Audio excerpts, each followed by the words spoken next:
Matt Gaetz does not care. He does not care what the consequences of his actions are. He does not care what anyone, including his colleagues, thinks of him. He is willing to be reviled for personal gain. But that may also be the thing that prevents Matt Gaetz from being confirmed. As one former DOJ official told NBC News, Matt lacks any substance and any understanding about the way the department works. This is someone completely unprincipled. Even if you are diehard MAGA, you don't like this. To that end, Gaetz's potential nomination has revealed what could be the first cracks in the forthcoming Republican majority. Here was Senator Lisa Murkowski of Alaska, a Republican. I don't think it's a serious nomination for the Attorney General. We need to have a serious Attorney General, and I'm looking forward to the opportunity to consider somebody that is serious. This one was not on my bingo card. Senator Susan Collins of Maine, also a Republican, said this. I was shocked that he has been nominated. If the nomination proceeds, I'm sure that there will be an extensive background check by the FBI and public hearings and a lot of questions. Now, there is very little reason to believe that Republicans will stand up to Trump on this or really anything else. But voting to confirm Congressman Gaetz as the Attorney General of the United States could be the biggest test of Republican resolve that we have seen yet. For his part, Gaetz seems confident in his chances. Tonight, House Speaker Mike Johnson announced that Congressman Gaetz has offered to resign from the House of Representatives immediately so that he can be replaced in a special election before the next Congress is seated, which is, I don't know, kind of considerate of Congressman Matt Gaetz. Except that Punchbowl News is also reporting tonight that the House Ethics Committee was set to vote Friday on releasing a highly damaging report on its investigation into Matt Gaetz, and that the Ethics Committee loses its jurisdiction over Gaetz when he leaves Congress. Joining me now are Michael Schmidt, an investigative reporter at the New York Times and an MSNBC national security contributor, and David Rohde, NBC News national security editor and author of Where Tyranny Begins, the Justice Department, the FBI, and the War on Democracy. Guys, thanks to you both for being here on this extraordinary news day. Michael, let me just first get your reaction to the nomination of Matt Gaetz to be AG. You've done extensive reporting inside the Justice Department. I wonder kind of what you're hearing and how you're thinking about it. I was pretty surprised.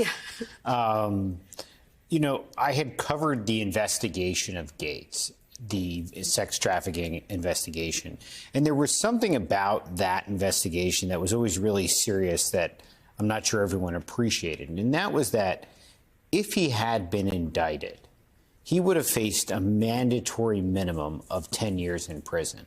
And that means that if he was convicted, the sentence he would have gotten that the judge could not have wiggled out of unless something really, really extraordinary happened was that he was going to prison for 10 years. Yeah. And that always made the stakes of the investigation really, really high. And ultimately, the department chose not to charge him. We don't really know why that was. We do know the woman in question was 17 at the time. The age of under the law is 18. We don't know if that played any role in it. The fact that the age was so close, some people speculated about that. But to me, to have someone that was facing down the Justice Department in such a serious way, in such a serious investigation, in which it would have been really, really hard to wiggle out of, to then become the nominee to be the head of the Justice Department in just a short period of time. It was only a year or two ago that the department ended its investigation into Gaetz. You know, the Trump story never fails to surprise you. Well, and also the investigation here seems to have been a turning point in terms of Matt Gaetz's own personal views and his anger at the deep state, right? I mean, this is something that affected him deeply. Maybe, but I was actually going back tonight and rereading some of the stories. We had done a lot of stories on Gaetz in this investigation. The reason that Matt Gaetz connects with Donald Trump is that in 2017, he's a freshman congressman going on Fox News, railing against the Mueller investigation.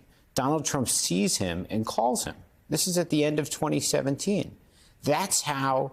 That's a feeder system. That's how John Eastman, the lawyer from January 6th, Legal Theories, that's how he got onto Donald Trump's radar. Audition tape. That's a feeder into Trump's world. And Gates, for whatever you think of Gates, knows how to exploit those types of things. That's the perfect way for someone like Matt Gaetz to have gotten on Donald Trump's radar and then risen through the process by becoming essentially his spokesman on Capitol Hill in many ways on the Russia investigation, on stuff related to the deep on the deep state, which he now maybe could sit atop of. Michael, there's some reporting from Axios about how Matt Gaetz landed this nomination. Matt Gaetz's conversation with Trump on Trump Force One this morning, as in today, Wednesday morning, had a major role in getting him named for AG this afternoon, people inside Trump's operation tell me. The transition team started vetting AG candidates way before the election, and Gaetz came out of left field. Can you talk a little bit more? First of all, does that surprise you? And secondly, it's very clear that Donald Trump thinks the AG should be doing his bidding. You've published some of the memos that the White House counsel's office gave Trump while he was president about the relationship between a president and his attorney general. What's your sort of expectation in terms of the relationship between these two men? Well, it's interesting because that goes along with the reporting that I had on this, which is that they were considering Jay Clayton, who had been the head of the SEC under Trump, and a New York lawyer named Bob Giffra, who, and both of those people are considered like serious lawyers, especially Giffra, who comes from a fancy law firm here in New York and was someone who was not interested, apparently, in retribution and such. And it was my understanding that they wanted someone who was going to go in and really move forward with their agenda. And the names, the 6 or 7 names that I heard, Gaetz was not one of them. And even up until this morning, that Giffra was someone that they were still interested in or talking to or talking about. So when I heard Gaetz today, because I had a list that I had taken down of notes, just like Lisa Murkowski, he was not on your bingo card. He was not on the list.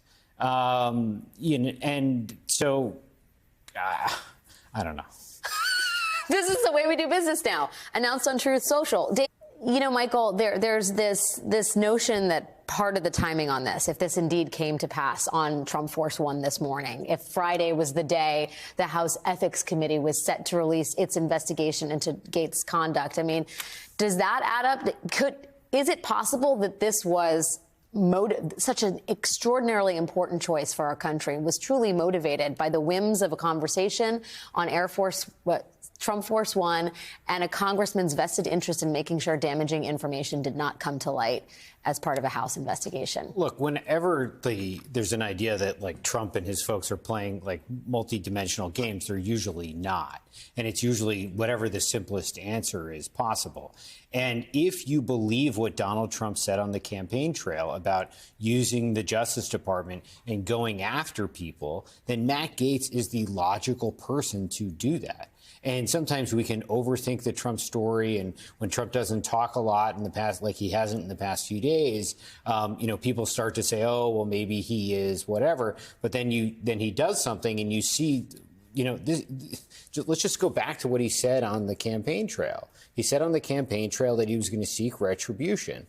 I can't think of anyone who identifies with that mantra and that idea and doing what Donald Trump wants with the government and cleaning out the deep state than this person who essentially built their political career, not just on being Donald Trump's advocate, but advocate on this particular issue. So I think that, as I was saying, we can overthink the Trump story, but we have to just look at what's in front of us and what he does and says. And maybe sometimes it's just that easy to understand. Well, whatever happens, Jack Smith deciding to take leave of the Justice Department at this juncture surely seems like a prudent choice, given the way the chips seem to be falling. Michael Schmidt and David Rohde, guys, thank you both for your time and your reporting tonight. Appreciate it.